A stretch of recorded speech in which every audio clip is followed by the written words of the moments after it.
Beautiful scenery. Just at the backyard.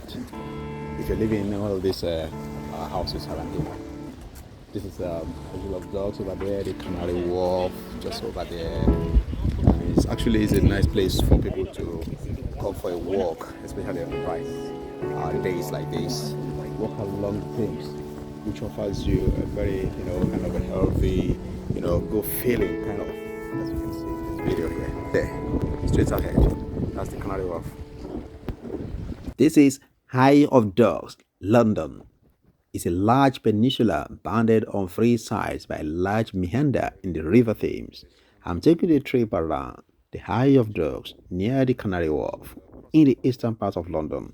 Let's go there and enjoy this beautiful scenery. Take a look at the map of London. You see this Thames, which is like very much add beauty to the landmark of London, even if we are from above. Taking a look at London from here. Visibly, Isle of Dogs is the most desirable place to live in London, according to the publication of Sunday Times of December 2019. This Isle of Dogs is closely linked to the thriving financial district in Canary Wharf and is actually home to some of the capital's best property, entertainment venues, and transport links.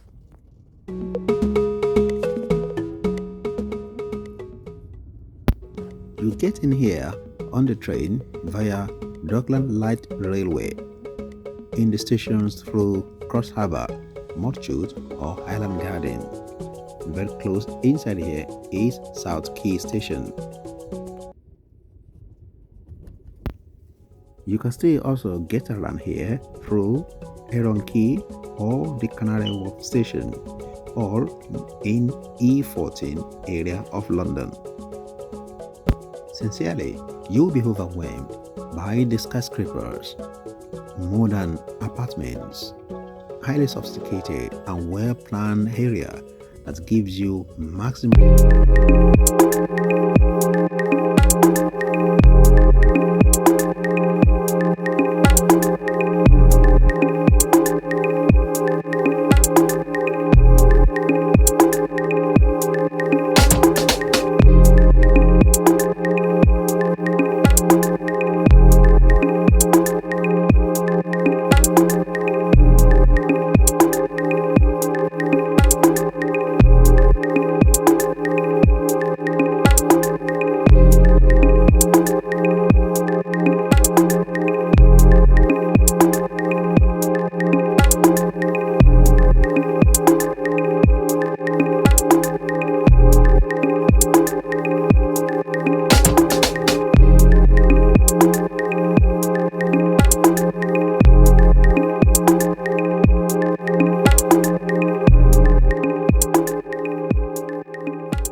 締めを